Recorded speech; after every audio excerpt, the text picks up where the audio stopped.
Terima kasih Anda masih bersama kami Bincang Sore bersama JTV, persembahan dari BKKBM Provinsi Jawa Timur bersama dengan DPR RI. Sesuai dengan tema kita hari ini yaitu percepatan penurunan stunting dan pembentukan sumber daya manusia berkualitas. Dan di samping saya sudah ada para penanya untuk menanyakan hal-hal mengenai stunting pada hari ini. Baik, langsung saya persilakan untuk para penanya hari ini. Assalamualaikum warahmatullahi wabarakatuh. Nama saya Nuril Komaria, saya dari Pucangan Jambi Sari. Izin bertanya Bu Doni, yang ingin saya tanyakan karena lokasi kita hari ini, talk show hari ini kan di pesantren. Nah, tadi disampaikan oleh Ibu Anis bahwasanya awal terjadinya stunting ini penyebabnya salah satunya adalah perkawinan anak. Nah, permasalahan perkawinan anak yang ada di masyarakat ini kebanyakan ditengarai atau disebabkan oleh tokoh-tokoh agama yang menggunakan dalil agama untuk membenarkan adanya perkawinan anak. Nah, bagaimana pandangan Doni dan untuk meluruskan hal ini gitu, karena beberapa masyarakat khususnya di daerah Jambi Sari dari sepemahaman saya itu masih melanggengkan perkawinan anak, bahkan usia-usia SD, SMP itu sudah banyak yang melakukan perkawinan anak. Dan benar tadi dampak dari perkawinan anak itu sendiri, perceraian itu tinggi. Jadi ada yang nikah dapat sebulan itu cerai gitu. Dan itu usianya masih anak-anak. Nah, kan ketika ada perceraian itu akan berdampak pada masa depan si anak itu sendiri. Nah, bagaimana meluruskan peran dari tokoh agama, apalagi di sini basisnya di pesantren untuk mengampanyekan terkait pencegahan perkawinan anak. Sekian dari saya, kurang lebihnya mohon maaf. Wassalamualaikum warahmatullahi wabarakatuh. Silakan ibu-ibu dijawab. Yang Mbak Nuril,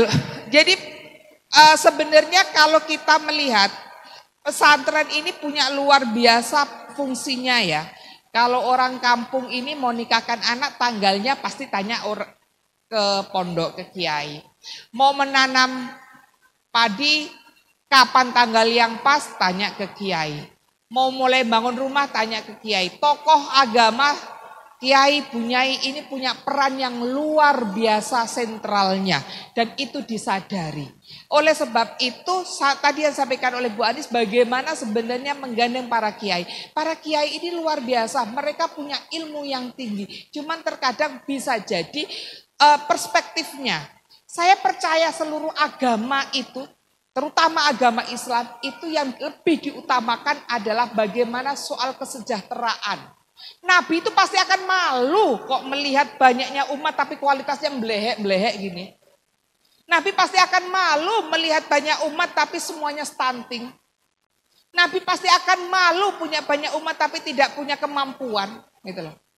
Jadi yang diutamakan kalau kita melihat bagaimana yang dikatakan dalam Quran, dalam hadis, bagaimana sebenarnya yang dipesankan oleh Nabi itu bagaimana keluarga yang berkualitas, keluarga yang bisa mendidik anak-anaknya. Kalau kita melihat bagaimana tanggung jawab orang tua.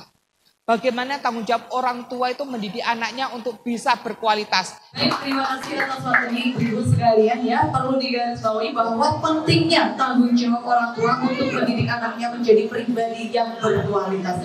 Dan kita ingatkan juga kepada Bapak Ibu di sini dan para pemirsa bahwa usia pernikahan untuk perempuan yaitu 21 tahun dan untuk laki-laki yaitu minimal 25 tahun. Minimal persiapan pernikahan yaitu 3 bulan. Dan jangan lupa untuk download aplikasi yang sudah disediakan oleh pemerintah yaitu LCMel ya. Dan untuk ibu-ibu ya yang untuk ibu-ibu yang sudah hamil ya, yang memiliki calon anak jangan lupa ya memeriksakan kandungannya secara rutin. Dan yang memiliki balita jangan lupa untuk memeriksakan balitanya yang ada di posyandu ya.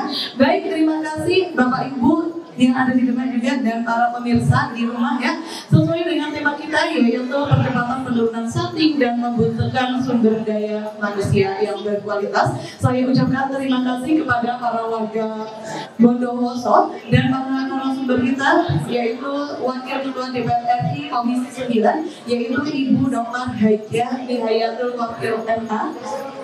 Selanjutnya perwakilan dari BKKBN Provinsi Jawa Timur, beliau sebagai koordinator bidang Dandu yaitu Ibu Nurti Hidayati SDMM. Dan yang terakhir beliau ini OPD KB Kabupaten Bondowoso, beliau sebagai Dinsos P3A P3KLKB yaitu Ibu Anisatul Hamidah MSc. Dan akhirnya saya Oya Fumari pamit undur diri. Terima kasih. Wassalamualaikum warahmatullahi wabarakatuh. Sampai jumpa.